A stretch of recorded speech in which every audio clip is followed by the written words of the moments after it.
Hey, what's up, y'all? Welcome to Battle Wounds Podcast, and I'm your host, Amos St. John.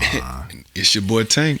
Yep. Welcome back. If this is your first time, welcome to Battle Wounds Podcast. We're so happy that you're here. We're made it to episode 50, bro. This is Big 5-0. Yeah, I've been at this thing for 50 episodes.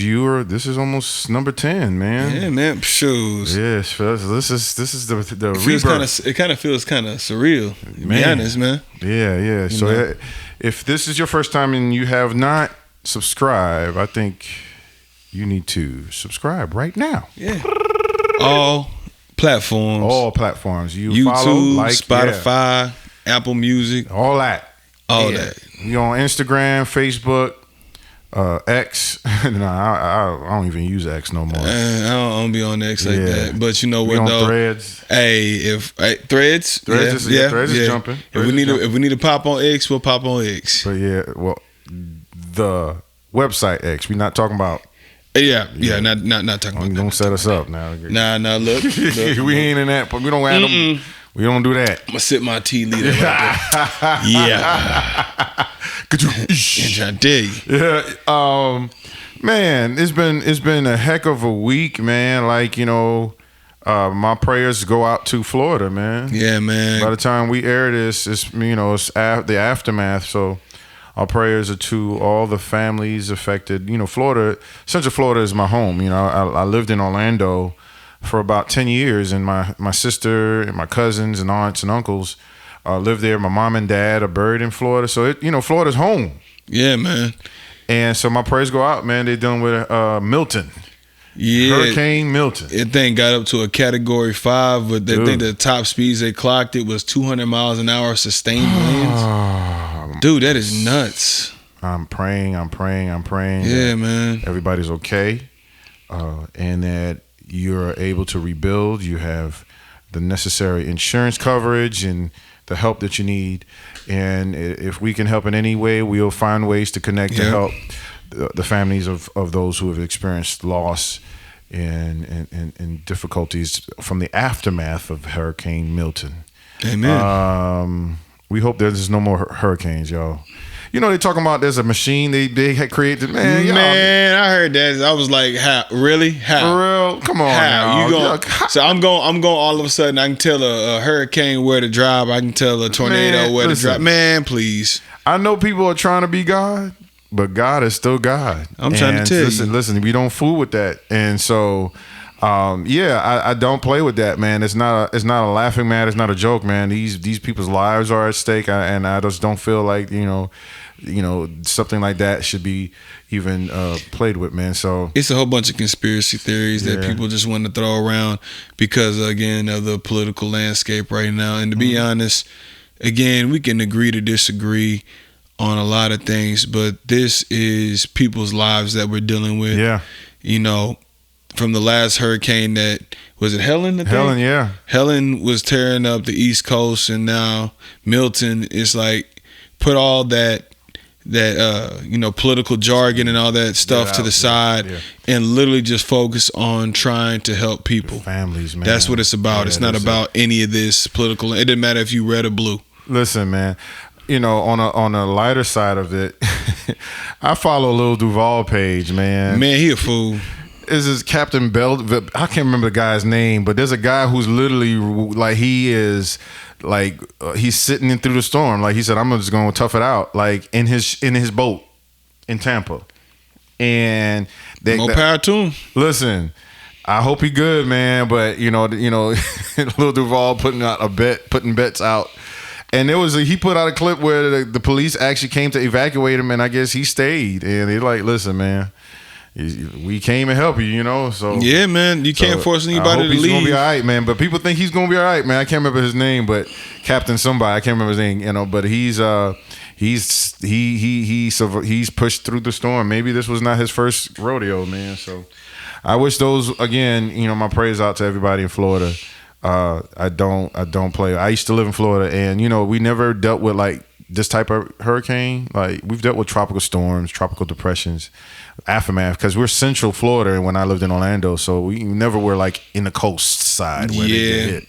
But either or, it's still bad. And so I check on my sister, check on my best friend, check on my family, and I pray that everybody's good.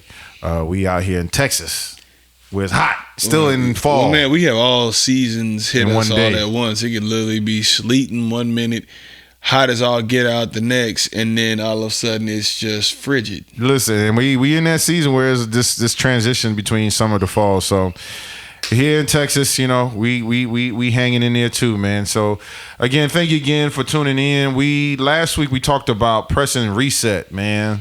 Yeah. And I mean, I'm all right. I'm doing okay. I don't know. I'm doing better. I'm doing better. There we go. I'm doing better. I would say that the reset so far has been a good blessing. I've adjusted my eating habits. Proud of you. Yes. He's showing up to the gym again today, guys. Again, I'm proud. I'm a proud trainer. All right. I don't want to go in the soapbox, man, but my mind be playing tricks on me, Tank. Like, so I'll say this, and maybe somebody could jump in on the comments on this. My mind made me feel like I was bigger and heavy. I gained the world of weight. Like, I was like, man, I'm back to being, I gained 50 gazillion. Your mind have you feeling that way, looking at yourself. So for weeks, I just haven't weighed myself. So I went to the gym today and weighed myself, and I've gained like 2 pounds. Like, yeah, it'll do that to you, man. I'm trying to tell you. But so the whole time in my mind, I'm thinking I'm bigger and I'm heavier and I'm carrying myself. I feel like, man, my clothes are filling it. Man, your weight fluctuates, but I'm gonna be honest, like weight is very relative. Yeah. You can have a pound of bricks and you can have a pound of feathers. Yeah. It's still a pound, right? Yeah. It just look different. But it made me feel like I was like 20 pounds bigger than I was only, you know what I'm saying? Like my mind. Welcome to what they call body dysmorphia. Oh man. It's where you think you bigger or smaller than you really are. And then your mind plays tricks on you. And have you operating it's not telling the truth. Yeah. It's not telling you the truth. Man, and I didn't realize I experienced that it almost had me in the depression, like, man, I'm gaining the weight back and I gotta go to, and I stood there and I was like, bruh, you have not, be all right. Well, you all right, bro. And I just realized how powerful the mind is, y'all. Like, and we're not talking about that today, but I just went on soapbox like, yo, my mind was playing tricks on me, dog. Your mind is a powerful thing. The mind be playing tricks on you. It literally dictates how you move, how you feel. Literally, if you really think that you're sick, your body will start to feign that it's sick. I agree. And I started thinking like, I I was bigger and I was heavier. And I was like, well, my clothes still fit good. But my mind's still like, no, you got, I'm just like, man, the mind, don't listen. The key to it all is be transformed by the renewing of, you got to renew your mind daily, man. And I realized like, I got to really, in this reset, like we talked about last week, I got to make sure I renew my mind, because if you don't take time to really address your mental, you be thinking all sorts of things, bruh. Yeah, I'm telling you, it's like this. Like I told you before, like in the previous podcast, like I thought I wasn't losing weight in the way that I was losing weight, and then I looked at the scale again. My mind had read 250 and it was 240. Man, like it goes that crazy, man. You lose weight real quick, and then all of a sudden you balance out and kind of like not really just like become stagnant. Yeah, it's just your body's trying to adjust. Yeah, and then once it adjusts, it drops again, but your brain is still wrapped around that number.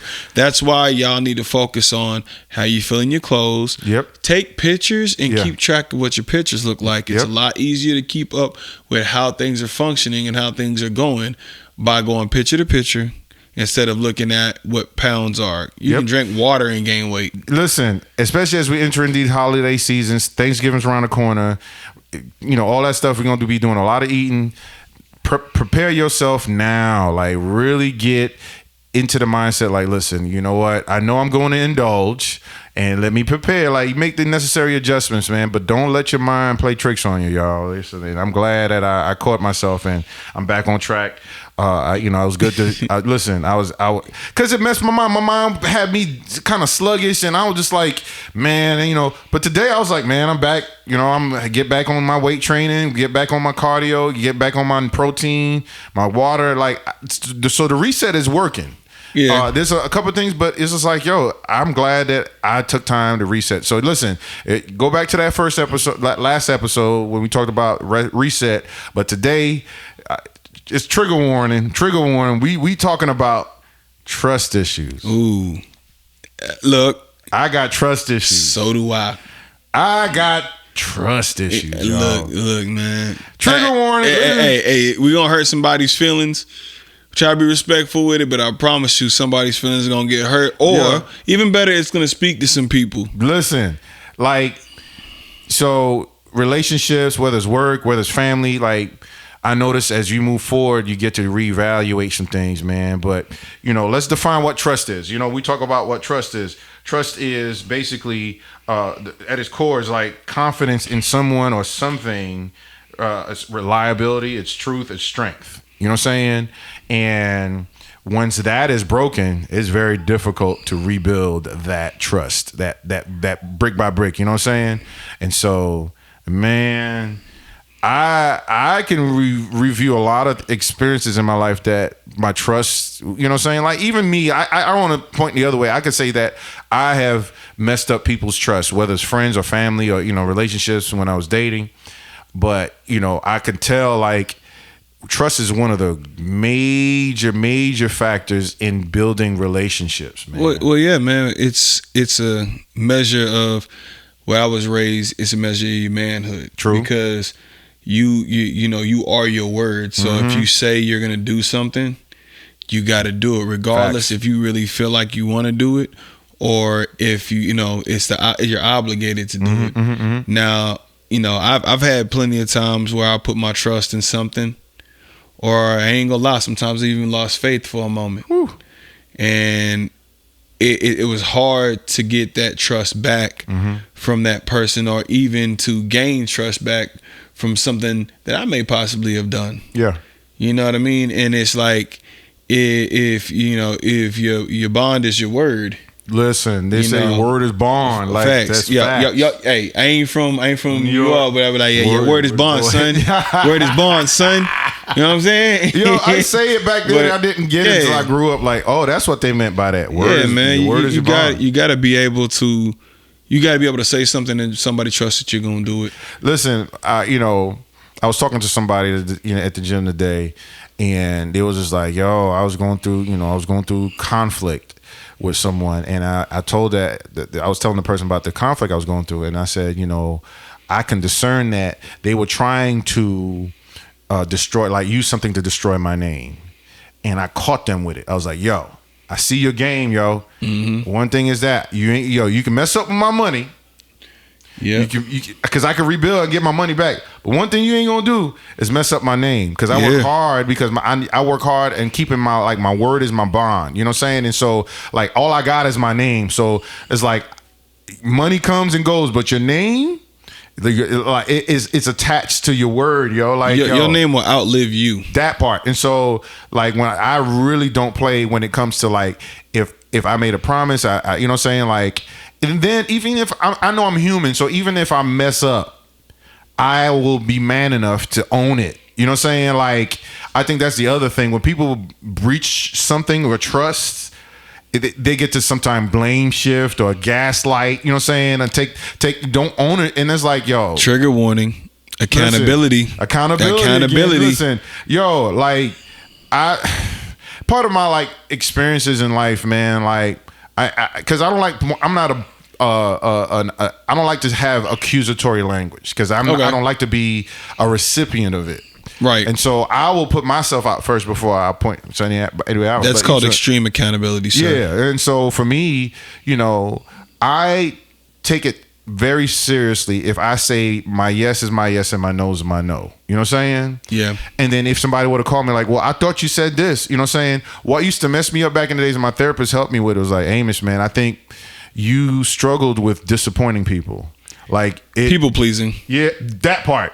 And so if somebody would say, hey, but you said this and it didn't happen, it probably didn't affect them as bad as it did. I'll be like, that's the end of the world. And you know what I'm saying? And I will literally destroy myself because I didn't keep my word up. You know what I'm saying? And it was just I had to learn to like really understand. It's like, yo, none of us are perfect, man. But at least if your intent and your heart is still pure, you know what I'm saying? Like you're subject to, you know what I'm saying? But what happened if you deal with someone again who gaslights, who deflects, who blame shifts? You know what I'm saying? Like that's a very difficult thing to navigate. As much as they try to tell you that you know you're messing with their trust, they're messing with your trust. Like at the same time, I agree with that because I have the same problem. Right. If I don't get somebody where they need to be as a trainer, I feel bad. And I feel like I've let somebody down. I've dealt with that as a kid. You know what I mean? It's like, let's be honest, when you're young, you're trying to fit in, you're trying to fit into somebody else's mold, even though, you know, my elders told me you're not supposed to fit in that mold. God made you a certain way. Yes, sir. And God's going to use you in the way that he needs to use you. Period. And it ain't got nothing to do with fitting somebody else's narrative. But you want to fit in just from that, you know, everybody wants to have a tribe. In that situation. But not understanding when you're young that tribe comes to you by who you are, not by who you're trying to be like. So I want to kind of redirect that in the same sense of you got to look at, you know, who you trust, and also, are you really breaking somebody's trust if you can't even turn back and look at yourself and say, hey, look, I'm breaking my own trust. I know that I'm this person, but why am I trying to break myself so hard to try to keep somebody else appeased? So that's got to stop that people pleasing at the same time. Once I realized, yo, let your no's be no's, let your yeses be yes. Yes. And the power over no, that's a whole sentence. No is a whole sentence. Yeah. And I used to be afraid to tell people no because it's like, oh, I'm afraid to disappoint them. You know, I know this and that. Man, please, like, listen, I am going to tell you no because I am not going to overextend myself. I think that was one of the biggest issues I dealt in, even in my former marriages, was like, yo, I struggled with people pleasing. And it was to the point where I was losing myself. Like I kept saying yes, yes, yes, yes. You know what I'm saying? And it's like, there's nothing wrong with establishing boundaries, yo. Like even in relationships and marriages and work relationships and wherever it is, there is nothing wrong with establishing boundaries. And that's something I didn't realize until, you know, in my adult years, like, yo, it's okay to establish boundaries, even with somebody you love. Yeah, but then it feels kind of weird. Not gonna lie, because at the same time, it's like, this is the person that you're supposed to love. This is the person you're supposed to care for. I think for me, it's loving. Remember, if you heard the term "loving without bounds"? Unconditional. I was about to say unconditional love, and I think I walked into even my marriage like, oh, it's unconditional love. This is love forever. So there's no bounds. Like it's limitless, bruh. You have to put them up. You have to, or somebody's going to treat you some type of way. Both of y'all have to establish, and that's where it comes into having conversations, even like difficult conversations. Like, don't stop having. Like, I think that helps build a lot of relationships, whether marriages, friendships, family stuff, business relationships. Having difficult conversations about boundaries or about, you know what I'm saying, like yays or nays, and you know things that's just not smushy, you know what I'm saying? Like you gotta have those conversations, and through them they're definitive, they're helpful, they're building, and I think a lot of relationships collapse because people fail to have those difficult conversations. I think they're scared to have them because, again, like you said, the letting somebody down. A lot of times, especially the one that you love, because you know you have to lay next to that person, and if you hurt that person enough, that person's not going to love you, and they will breach the trust of someone to save from hurting them, but they end up hurting them anyways because you breached the trust. Well, the thing is, it's like this: when you come up with trust issues, let's take it way back, way back. So when you first like a girl or a guy, depending on who you are. And you start, you know, giving yourself to them in that sense of like, I'm giving my time, my effort, everything like that. And then they do something that is deemed to you as a breach of trust. Like, even if they go gossip to their friends about something that's going on between you and them. And you're like, well, I said that in confidence. and then next thing you know, you have 5 people against just you. So that breach of trust will also make you feel like you're not worthy. And I think there's a lot of people who have gone through things like that. Hell, I've gone through it before, where it's like that messes with your self-esteem and who you are as a person. Yeah. And it's not saying you're not that person anymore, but you're not as strong as you were because you let that guard down. There was no boundaries in that situation. And because somebody breached that, that seal of trust, that those bounds have been broken and also have made it jagged and it started stabbing you. Yeah, listen. So yeah, it's a painful situation, but you also have to learn that there's certain people that you can trust and certain information you can trust those people with, and there's certain things that you can't. And it doesn't matter if it's a loved one or an enemy. Listen, look, you live a little life, you learn something. You know what I'm saying? Yeah. And so we speak from experiences. And so for those who are listening, hopefully this is something that you can connect to concerning breaching of trust, having trust issues. Like, you go through a breach and then you try to move forward. That you may carry some trust. Now, some people are able to kind of rebound and move on. Like, you know what I'm saying? But like some people find it difficult trusting again after a breach because it's like, especially they say you confided it to somebody and that person ends up using that information and sharing it with a whole multitude of people, and then you find yourself exposed. You know what I'm saying? Yeah. That creates some level of trauma, and I'm just like, man, how do you feel comfortable sharing? You know what I'm saying, with that with someone again because of that experience? You know what I'm saying? And it's tough. But one thing I kind of say, and it's kind of my motto: the majority of things in life is a risk. There is very rarely a sure shot. You know what I'm saying? Man, you ain't never lied. Everything in life. Listen, so it's like, what makes someone go back to trusting again? Because there's really, honestly, no sure shot way you're not going to experience a breach of trust again. So it's like, it's a risk regardless. And it's like, how do you equip yourself to manage the risk? Like, it's you know what I'm saying? Like, even in marriage. Therapy. Duh. There's a T word. The T word, therapy. And for me, like, because it does messes up your confidence. You're right. It taps into your self-esteem, especially when people, like, something is sensitive and people are kind of talking about it, make light of it. That man, especially when you're younger, man, that affects the way you come up and view yourself. Oh, yeah, man. Like, it's that whole culture. And let's be honest, it's even with the God code, is, man, don't trust these women. Bruh. Don't trust nothing that they got to say. Trust no man, trust no woman. Exactly. That's that whole motto. Yeah. But at the same time, you gotta trust someone, and that's the thing. I trust God. Like, there's I trust in God. Like, that's a whole song that people sing now. But I trust in God. Like, God is trustworthy. Like, trust in the Lord and all our heart, and lean on it to all your understanding, and all that ways acknowledge Him. Proverbs 3:4-5. It's like, that's the given. Like, that's one person that you can, from my beliefs and our beliefs, we trust in God. So He's not going to break your trust. So that's something you can hold on to. Now, as far as man, yeah. Look, I can't say that my upbringing, the women in my family, I trust because they have always done right by me. And I know where they came from. The men in my family I can trust. Because I know where they came from. Good. The people outside of my family. Yes, sir. Yeah. Like, you family, me, I trust you. Yeah.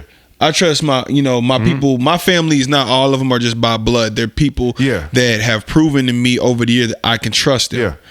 Everybody else, I'm going to put them out. Listen, that way because I can't do it. Yeah, because the thing is, you can't trust everything that's being said by them. I'm gonna be honest, and this is gonna probably shake the room a little bit. You can't always trust what happens in the pulpit too. We going there. Listen, look, hey, we going there. Listen, look, and that's why a lot of people don't go to church these days. Like, there's a lot of people because honestly, even the person behind the pulpit, the pastor, the preacher, the minister, has breached a lot of people's trust. You know what I'm saying? Yeah. And we can go deeper into that. That's a whole nother podcast talking about people who refuse to go to church or even believe in organized religion. Like, you know what I'm saying? Because it's like that person breached their trust. Even though I just said earlier, like, have your trust in God. Not a lot of people can get to that point of having a relationship with God. They got to get through that whole religious stuff, the trauma they've gone through dealing with religious stuff to even get to the deeper part of the relationship. Like for me, I have a relationship with God. So regardless of what man is on that pulpit or not in that pulpit, whatever, you know what I'm saying? I realize he's a man. He's not perfect. You know what I'm saying? Yeah.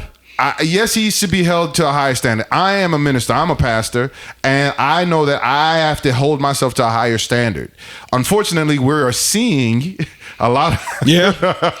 So no names will be dropped. Yeah, but you have a very valid statement by bringing that up because it's like there's so many have breached their trust in their role, in their position, in their authority. You know what I'm saying? It makes it hard for people to ever trust person. And like when we talk about trust issues, we talked a couple episodes about women and daddy issues. You know what I'm saying? Like we have fathers who've breached trust and breached a lot of other things, and it causes a woman or a child to, you know, or a boy or however to be raised with those issues because somebody breached something. You know what I'm saying? Yeah. Somebody of authority, of significance, you know what I'm saying, has breached that trust, and it's very difficult to repair and rebuild. It takes stuff like God and therapy, and you know what I'm saying, like, you know, so it's important. That's why I take it like my word is my bond.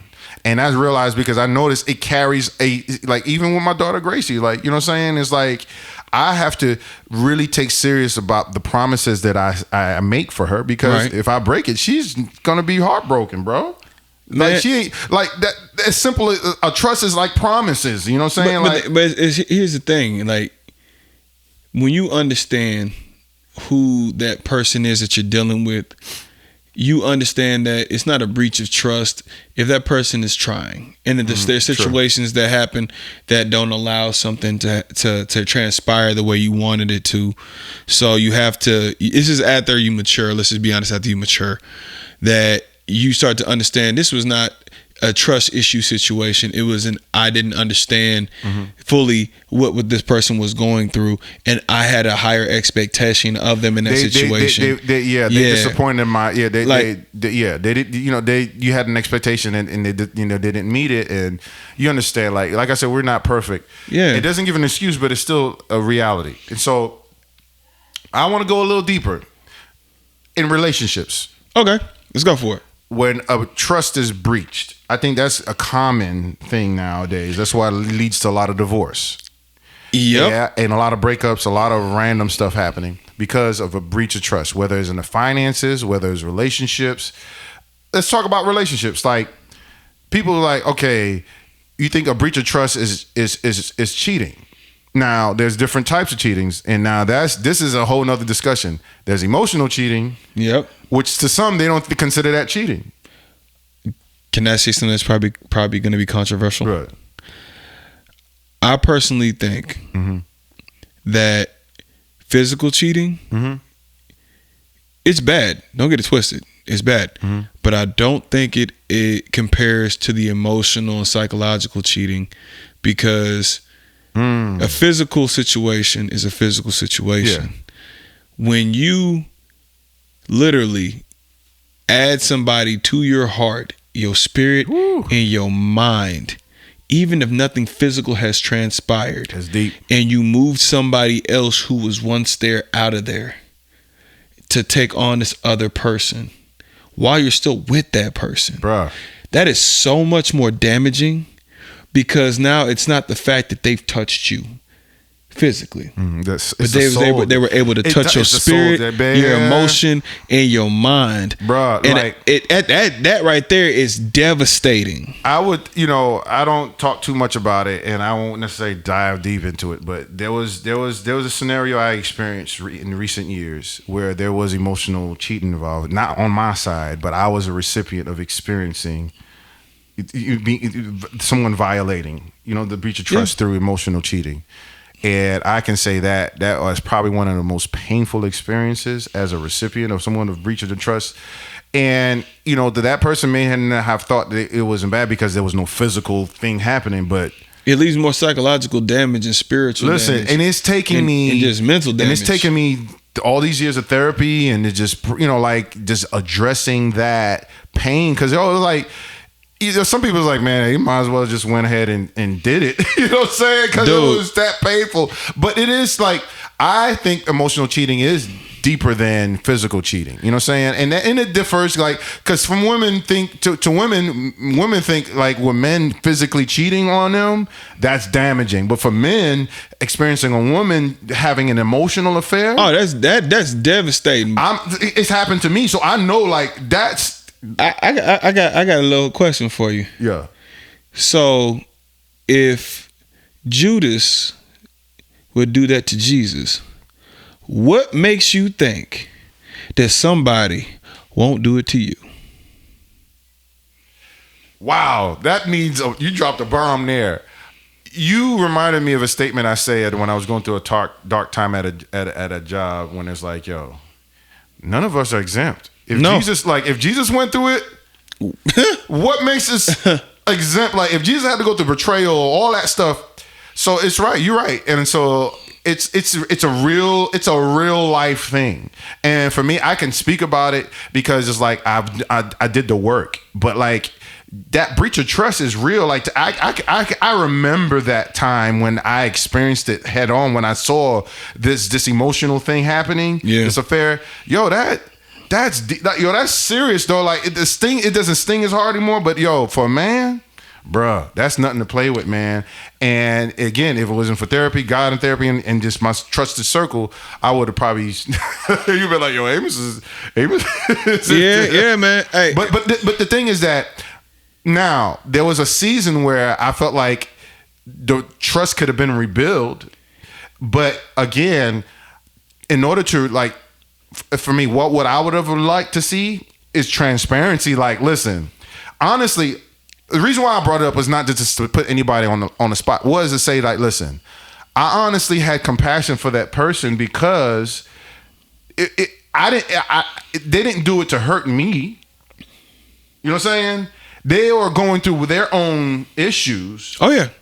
And they had to escape however, you know what I'm saying? It's it's damaging. You know what I'm saying? But I have an understanding if you're not fully equipped, not mature or able to handle the difficulties of life, you're liable to make dumb decisions. You know what I'm saying? And so I don't think that the person was equipped to handle the strenuous situations they were in, and they did not make the best choices. So I was still able to hold space for that. Not everybody can hold space for that, Tank. No, they can't.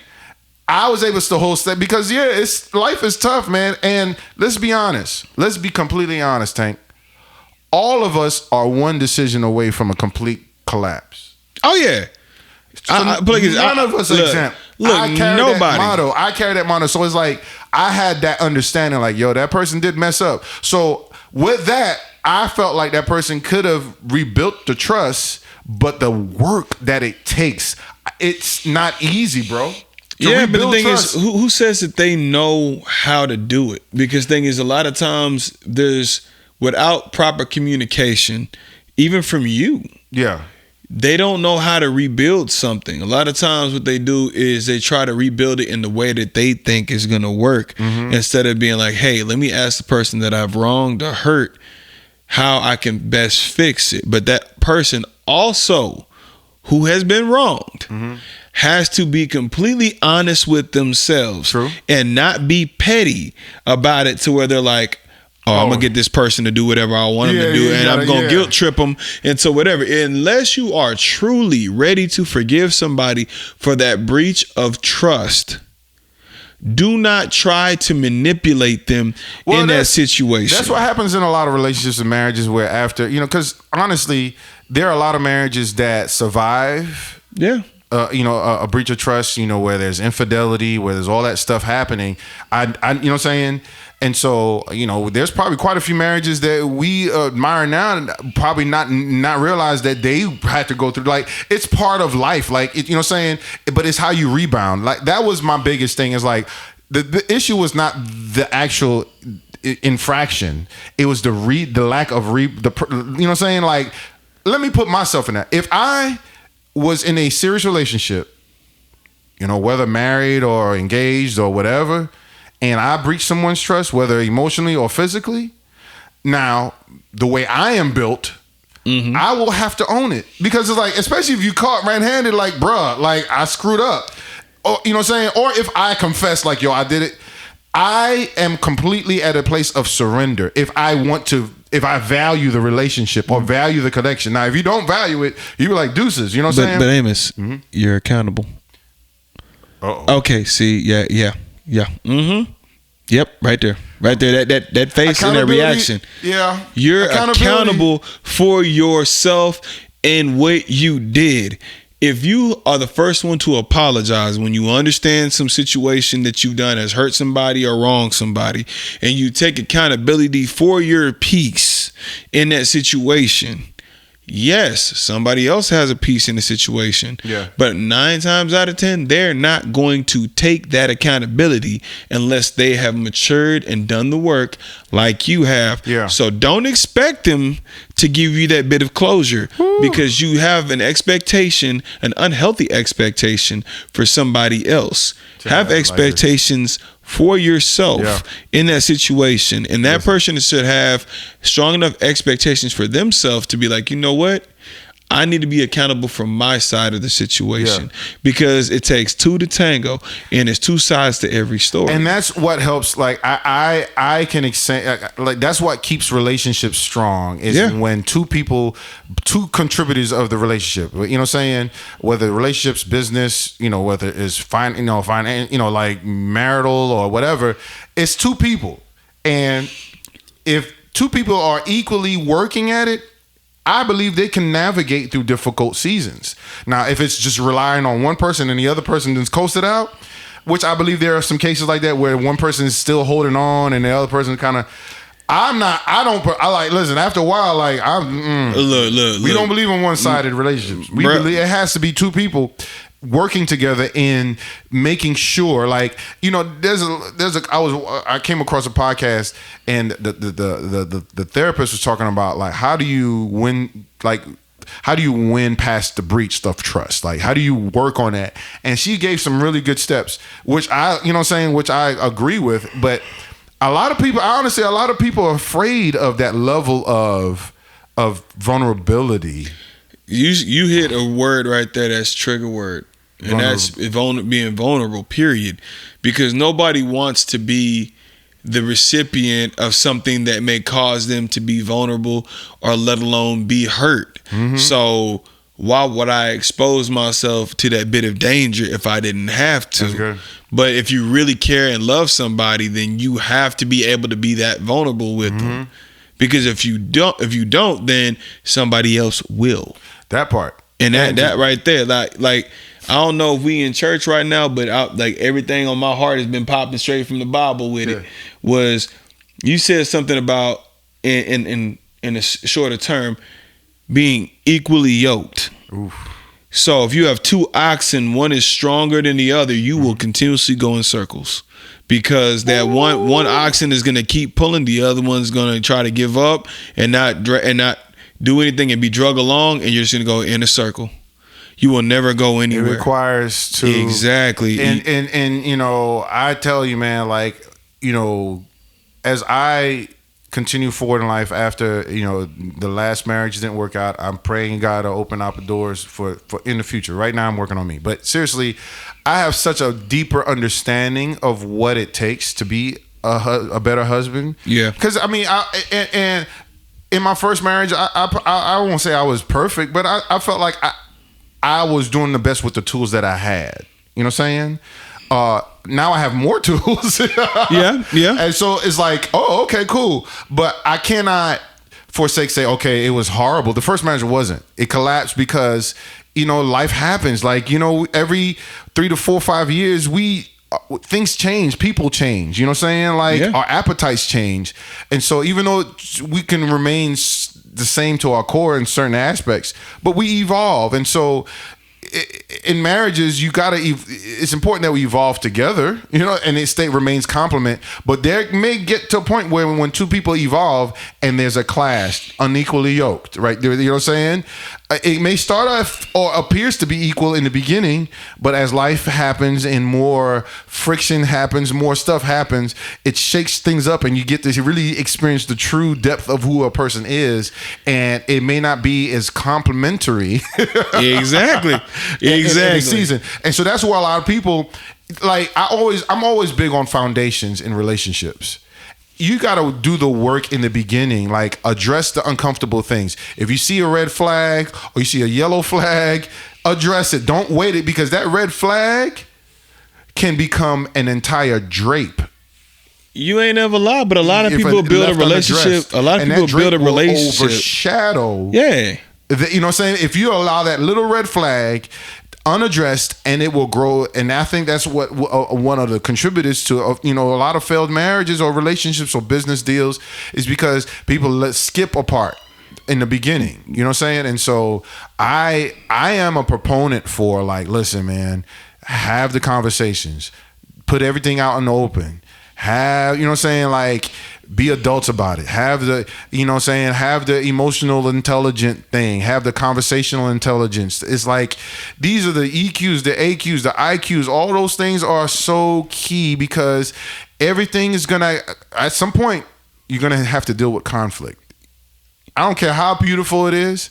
And conflict resolution is probably one of the biggest challenges in reconciliations in a lot of relationships and marriages. You know what I'm saying? Because when a breach of trust happens, conflict tends to arise. And if people don't have the necessary good tools in managing conflict resolution, you know, that's why people pull in mediators or therapists, couples therapists, or whatever, or however, to help alleviate the conflict resolution. Because two people are fighting, one thinks they right, the other person's defending, or both people think they right, and they just going. It's just so many things can get lost in translation without the right tools. And so my thing is that, man, to not avoid it, but to better prepare for it.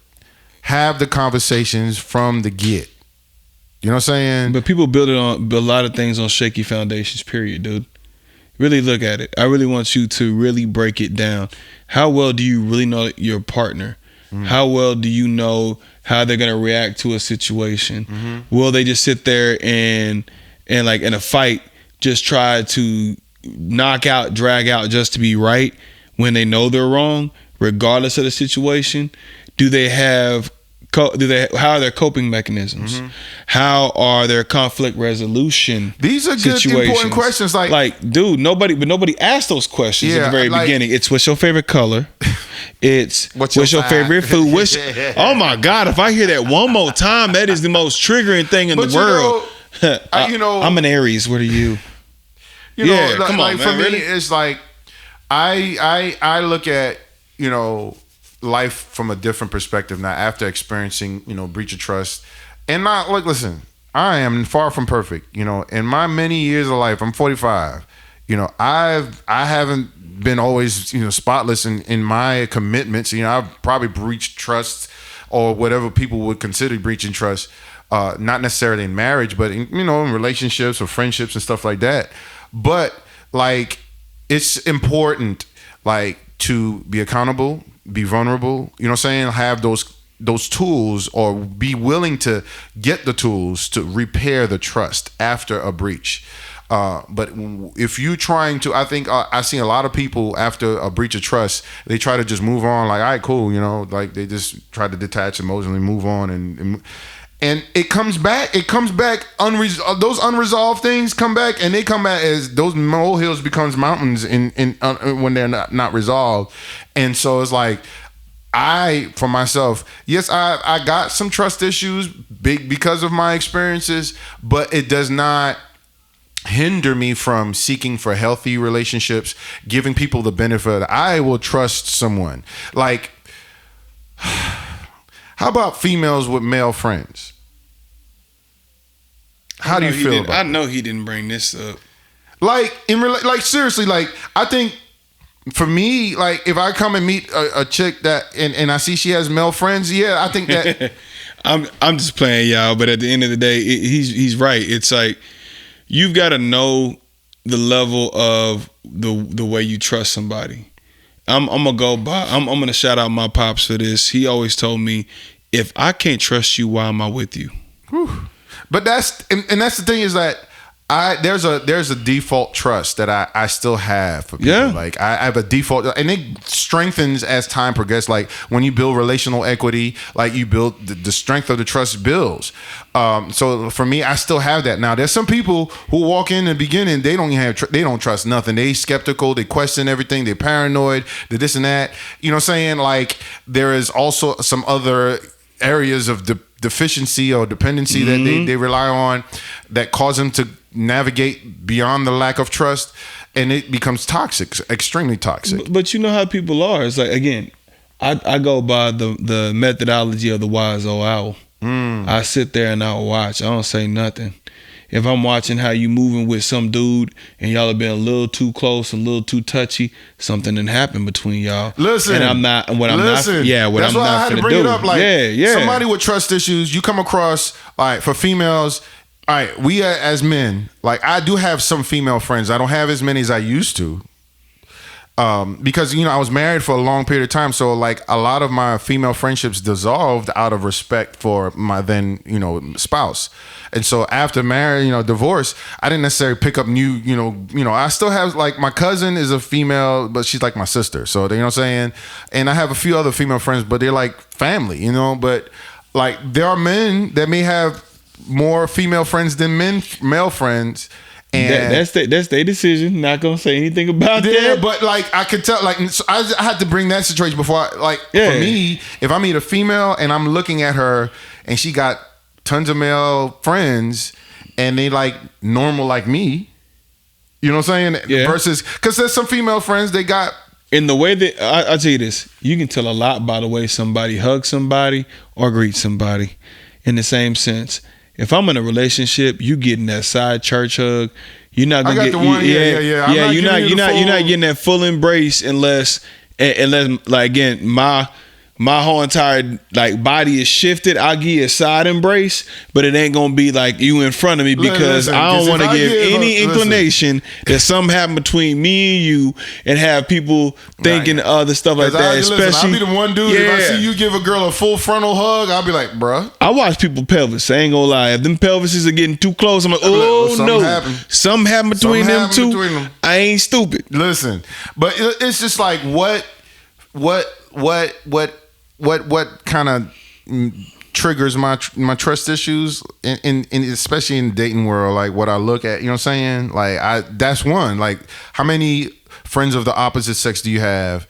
And some of them may not necessarily be straight. Some of them may be heterosexual. Some of them may be, homosexual, like, you know what I'm saying? So that also plays a part, but it's like there are things that you have to be honest about. Like I would bring that up in conversation, like, hey, I am leery when I see females with a lot of male friends, because it's like, yo, like what's the history? You know what I'm saying? Because like I did have something in my history where the person had an old male friend that in a vulnerable time, you know what I'm saying? Like that's what I'm saying. Like that's what triggers trust issues. Like, yo, you gotta, you know what I'm saying? Like if you got, especially you got history with somebody, dog. You know what I'm saying? Like that a flag, a red flag right there, man. So it's just things you bring out in the open, man. That makes me like want to say, Again, it's like this. If I'm talking to a lady and she's forthcoming with everything that I ask, I can't say I don't trust you. As long as I feel that you're being honest with me, I'm gonna be honest with you. Transparency, yo. And that's all it is. But at the same time, just from my experiences, I'm a little less trusting with a lot of people when it comes to just my heart in general. Mm-hmm. You have to earn that. You know what I mean? I can love you like Jesus loves everybody. I can love you that way.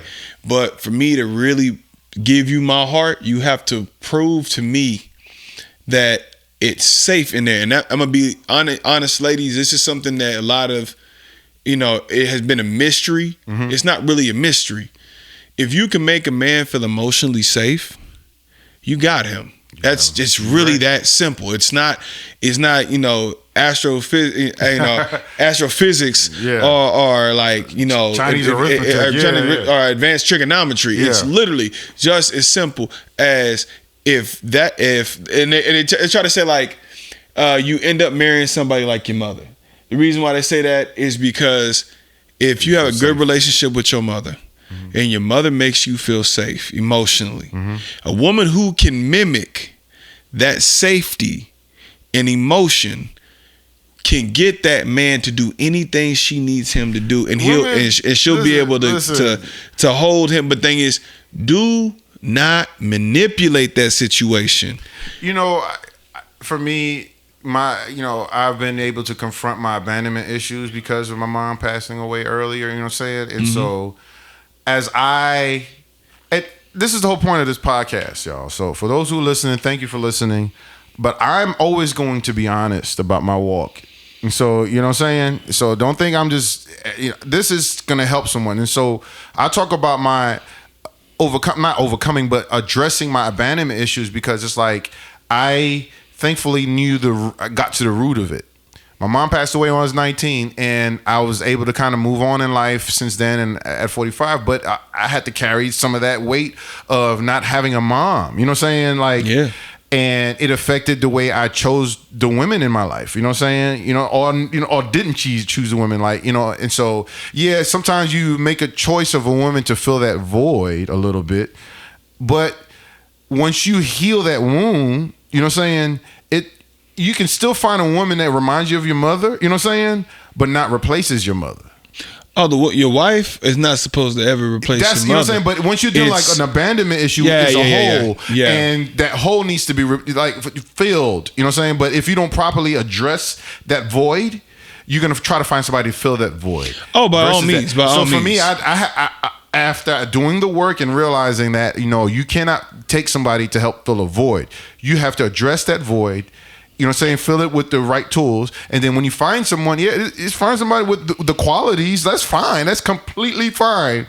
You're saying like you don't find somebody to fill the void. You find somebody, you know what I'm saying, like to complement, And just like you being honest with your walk, I've done a lot of work myself. I had to, dude, because honestly, I had a lot of trust issues. Woo. I really did. And it's because of me, like I love hard. Yeah. I will always go the nth degree for the person I love and do everything I possibly can with the people pleasing problem, which I also worked on that too. Yeah. Because it was always centered around the person that I was with or the person that I love. But I had to be able to heal from not feeling like I was enough and worthy enough to do that. And being able to, give somebody a chance to trust them with something, even if it was something small. And I'm used to giving somebody little bits of me just so I can see if I can trust them with it before I give my full. I can trust you with it. But the thing is that's from trauma. Yeah, you know what I mean. I done played the good guy. I ain't gonna lie. Every man has played the good guy at some point in time and got done dirty. Listen, good men. I ain't saying the imposters. The imposters. But even the imposters have been through so much trauma that they became that way. So I can't even call them they're not good men. It's the fact that they've been through so much and they're dealing with so much trauma that they have not healed from. They become a product of their environment in that situation. That's good. But it like just for me in general, like I got to that point where I became somewhat cold because I could not trust. I felt like I couldn't trust any female with my heart because they'd been broken a good amount of times because I tried to be the good guy and they wanted somebody completely else, and I became another person that was very cold. That I seemed very nice, but when you got too close, I'm like, I get away from me. We good. You stay over there. I'm gonna stay here.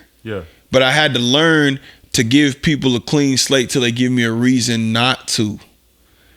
And you know what I mean? And that was one of the hardest things I had to learn going through therapy, and also doing the work outside of therapy. Going to therapy is great, people. But you gotta also do the work. But if you do not do the work, the therapist can say, hey, guess what? You graduated from the situation, or you've healed from this situation somewhat. You still have work to do. And a lot of people stop at that moment. I do not understand that. I'm still doing the work. Exactly. Even after all that I've gone through, you know, for me, I still like, I could be one of those imposters. I'll be honest. Like, I could be a dude, be like, man, F all this. I'm going to just be a dog. You know what I'm saying? But you know what I did? And I talked about it the last couple episodes. I started loving myself, dog. Yeah, man. I get that. I started loving myself because you know why? Once you love yourself, you'll be able to hold space with people who may not necessarily love themselves, and they will do stuff that may hurt you, but hurt people. You know what I'm saying? And so you ain't never lie. At the end of the day, like, they didn't hurt you intentionally. They hurt you because they're hurting. And so once you start doing that inner work and start recognizing, like, yeah, don't take, like what it says, not the 48 laws of power, but the 4 agreements. Don't take things. And one of them is that don't take things personal. Yeah. Everything personal. And so, like, even if someone has breached the trust, and it may have feel personal. Like, sometimes it is personal. There's some ladies out there I've seen. They cold blooded. They're out here breaking hearts. And a lot of them have trauma, and that's just what that is. But we're not talking about that. But we're talking about the people who, like, whether in relationships or whatever, marriages, however, like, they breached the trust and they did something, you know, and that they broke a boundary and all that stuff. And many times it's not. They didn't break the boundary to hurt the person. They just broke the boundary because there's something internally that's, you know what I'm saying, that they have not fully processed or they're dealing with, that is literally wearing them out, and they're like escaping, they're coping, they're trying to deal with it. You know, like, there's so many different ways people project or deal with the issues and manifest through either breaking, you know, cheating or flirting or you know, saying playing on the edge and stuff, you know what I'm saying, like playing with boundaries and like drugs, alcohol. Like, there's so many things people manifest their issues is, and it, even with abuse of that sort, still hurts the other person. You know what I'm saying? Because they have to deal with it. But specifically when somebody breaks, you know, a boundary, like, or betrays you or breaks your trust, you know what I'm saying? If you love yourself, work on loving yourself, you'll be able to start the work of the inner healing work. Now, you know, I don't necessarily think it goes away, like you'll just forget about it. But I think the sting, it doesn't sting as hard after a while. After all, the sting, it just I won't say it numbs, but it fully goes away. It's like grief. Grief will stick around, but you end up becoming stronger into dealing with it most of the times. You know what I'm saying? Yeah. You're right. You know, you're right. Because it just don't go away. So that pain of the breach will still be around, but you'll have better tools in managing it. Like, for me, when I've experienced someone who breached my trust, it doesn't sting anymore because I do the healing work. I'm able to talk about it, but it still exists. Like, people talk about the forgive and forget. When I went to therapy, he's like, no. You can forgive, but don't forget. Don't forget, because if somebody robbed you, why are you gonna go back to that person with the why same? are you going? You can forgive him and forget. And you are you gonna forget that somebody robbed you? No. I'm gonna add. You use the experience. Yeah, I'm gonna add something to that whole premise of not taking it personal. Like, don't get it twisted. That's honestly one of the most powerful things that I've learned, which was not to take it personal. Mm-hmm. But the moment that you did it, and I know that it was personal, instead of getting angry and retaliating, I'll leave you where you stand. No, because that's the coldest way to ever leave somebody, especially if they continuously do it. Yeah, you leave them where they stand. You don't give them an answer. Yeah, you don't give them that closure. Yeah, and you don't give them that chance to do it again. Yeah. And I promise you, they'll fight so hard to try to get back in position because you didn't You already communicated multiple times to them, hey, this is not cool. Stop doing it. Boom, boom, boom, boom, boom, boom, boom. When they started personally doing it, at that point in time, it's like, okay. Don't say nothing. Just walk smooth off. You made your bed. You made your bed. Now you're gonna reap right there. what you sow. That's that point in time.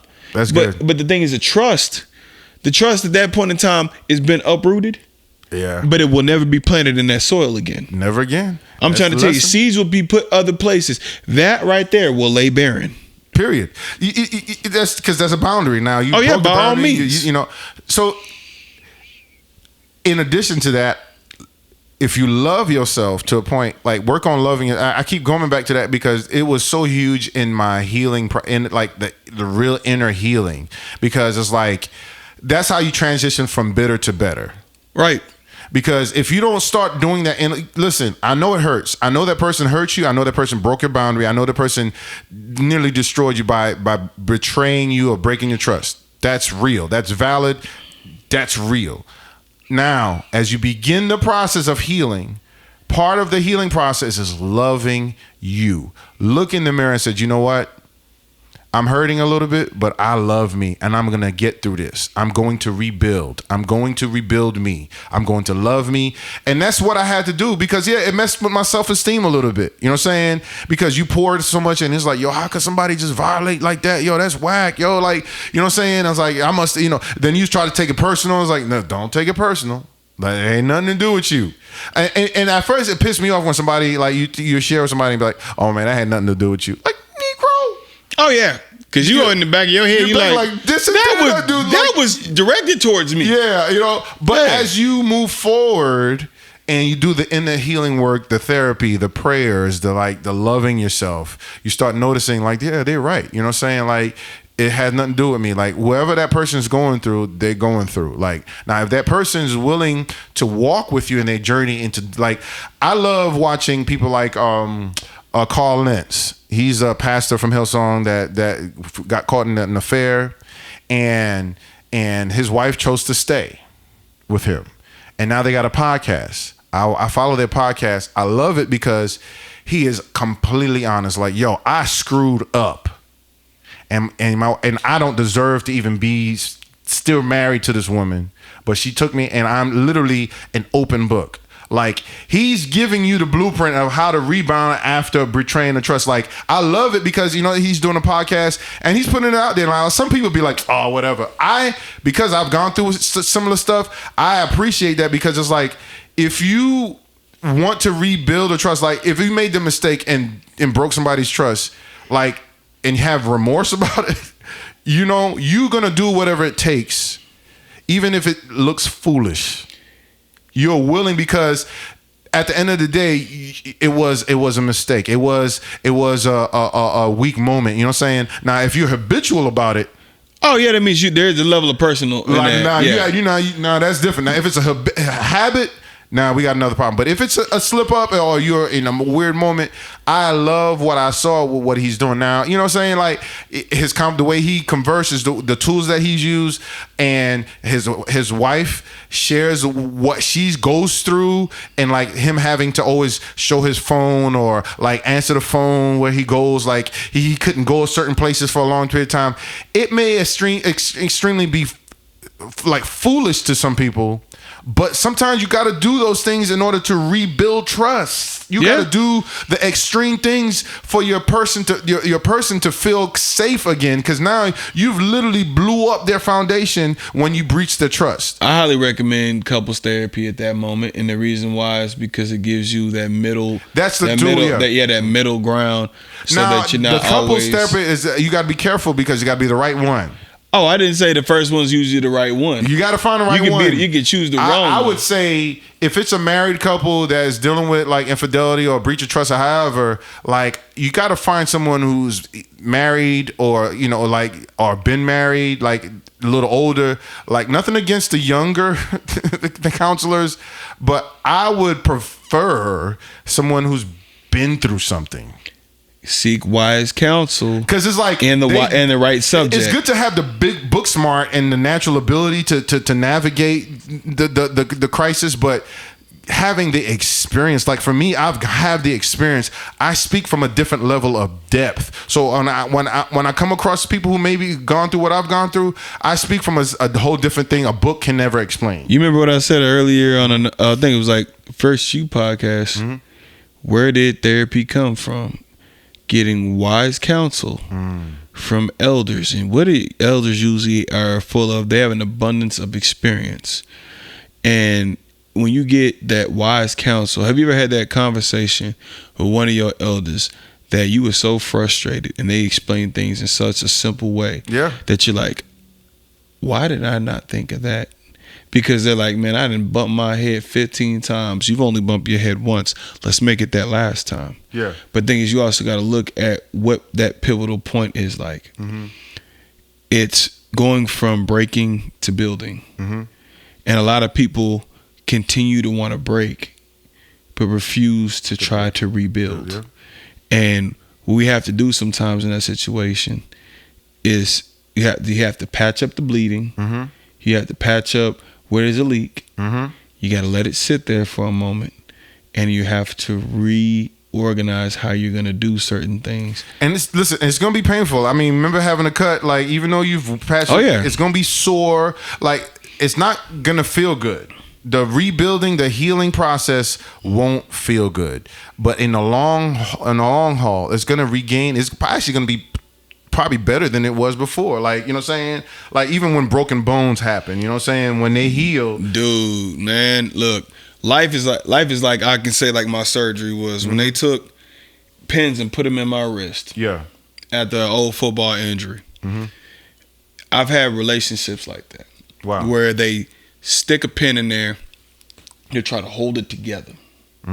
So they not only had to cut me open, but they put something in there to keep me all together. And sometimes that's when somebody breaks that breach of trust. Yeah. And they try to put something in there to try to help heal after they broke that breach of trust. Mm-hmm.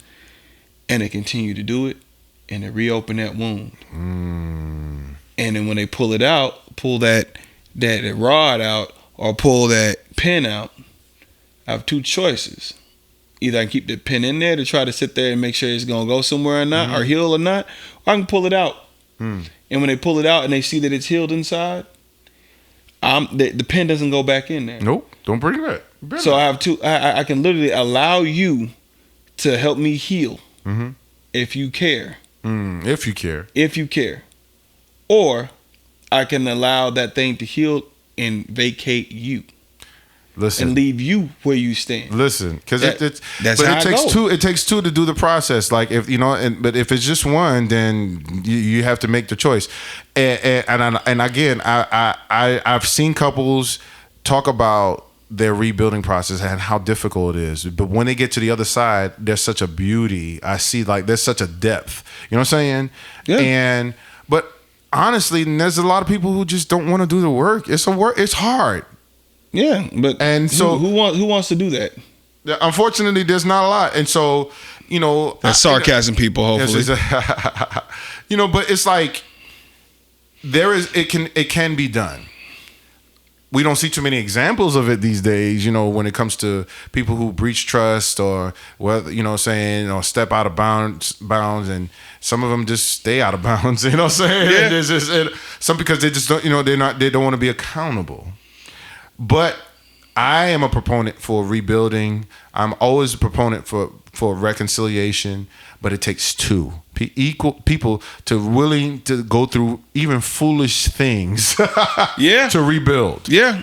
If you're not willing to do even things that may appear to be foolish, it ain't worth it. Because I'm telling you, man, like if I breach somebody's trust and I am seriously remorseful about it, I'll have to do what it takes, especially if I love that person. Yeah.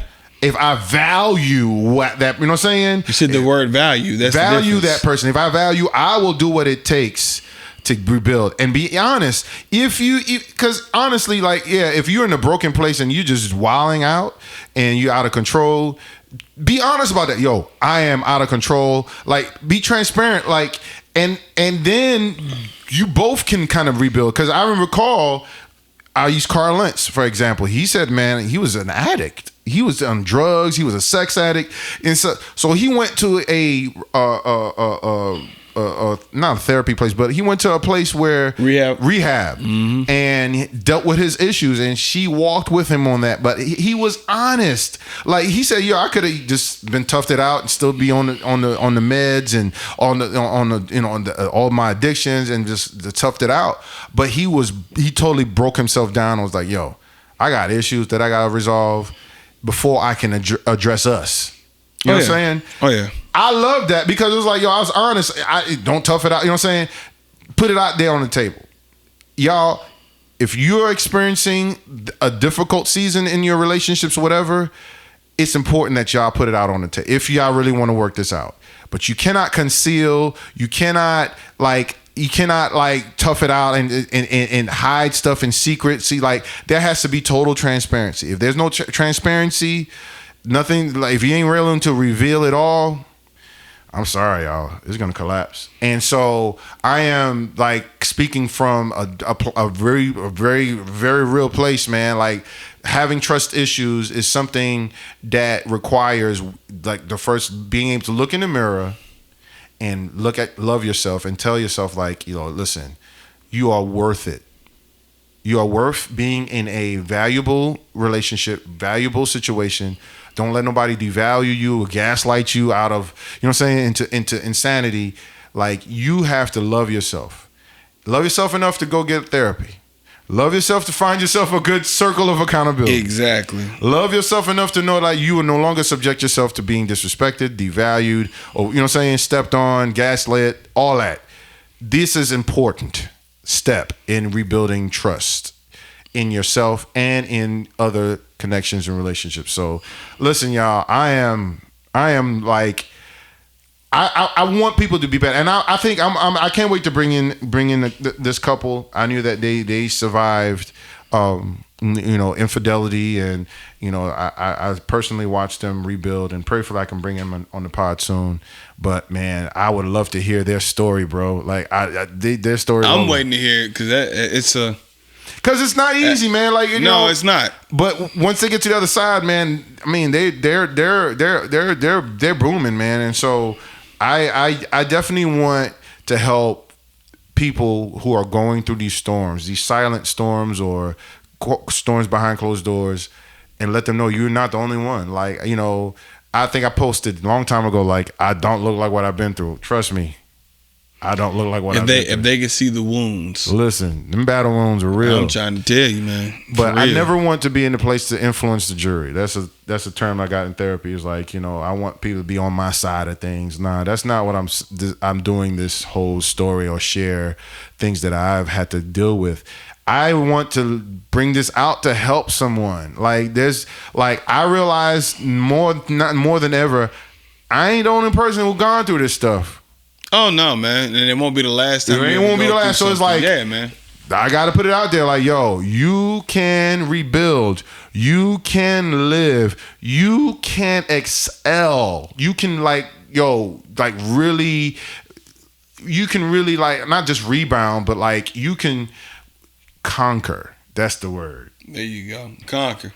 And I just, because God has created us to be more than conquerors. Like, so I'm always going back to that. And so that's what this podcast is about, man. Like, you can overcome your trust issues.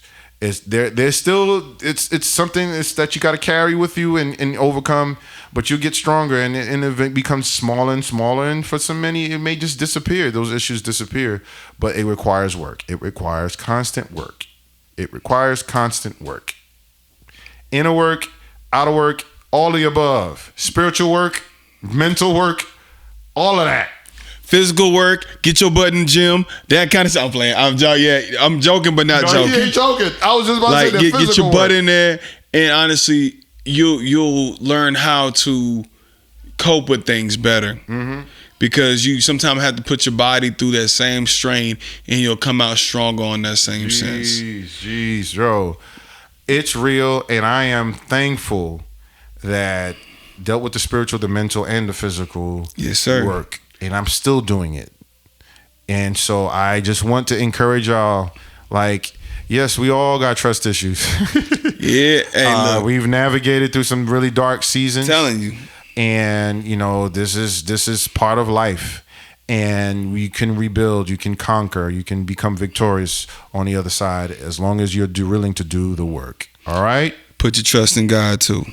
Listen, trust in the Lord with all thine heart. I'm trying to tell you, your own understanding. Yeah, before we ways and I'll acknowledge Him, and He will direct your path. Before we get out of there, again, check out Wait to Wear. Look, this is an exclusive. They ain't got this no more. Man, this is one of my favorite pieces that he's done. Will, I need you to bring this back. Listen. I need you to bring this back. You got a couple pictures with that. I'm trying to tell you. Like, I again, this was one of my first ones when I did my modeling and everything. Yeah, you got pictures. The joint was fire. I got. Look, hey man, I love these. But y'all really go check out this man's work. WaitToWear.com. This man is gonna. Your boy. I'm trying to tell you, this man's gonna take over the industry. Let's get him. Yes, sir. Listen, man. Thank you so much for tuning in, man. Health is wealth. This was I would say somewhat a difficult subject, but we had to address it, man. Like trust and boundaries and all that stuff is important in building any connections. You know what I'm saying? Whether relationships, financial, business deals, family issues, however you got to deal with. Trust is important. And and it is important to address when you break someone's trust. Are you willing to do the work to rebuild? Yes, sir. And to regain their trust. And if you're not, then move on. But it's tough, man. And this may not necessarily be able to cover in just one podcast episode. We might bring it back and bring some more experts and really go do a deeper dive and dig a little deeper and bring a little bit more resources to help people in dealing with trust issues. Hey, y'all gotta learn at the end of the day. Y'all gotta make sure that you trust somebody or find somebody you trust and be able to express what you're feeling. And once you find that person, just try to grow with that person. Yeah. And again, it doesn't have to be anything romantic or anything like that. Try to grow. You can grow with your friends. You can grow with just a partner, somebody that's just down for you. Everybody's got to have that one person to trust. Mm-hmm. No man is a kingdom. No one man is a kingdom. Listen, that's real. You know what I mean? Find a group of like-minded people and continue to grow and become that person that you know you need to be, and make sure that you are giving back to those people. Yep. So they can trust you too. It's a two-way street, man. Yes, sir. Yep. And so, listen, man, this is great. This has been a great episode. We really had to tackle this. I really felt I've been dealing. It's been a burden, to talk about this. Even what I've gone through and what I've navigated through and still navigating through. But I am I'm coming from a very healed and pure place. I have no ill feelings against anybody in my past. I feel like everything is a lesson. We took a L and turned it to a lesson, right? Isn't that our motto? So it's a lesson that I wanted to share with someone and help bless and help somebody heal. And so thank you again to tune in to Battle Wounds Podcast. And this is your boy Amos St. John. It's your boy Tank. And health is wealth. Y'all be blessed. Y'all be blessed, man. Until next time. Peace.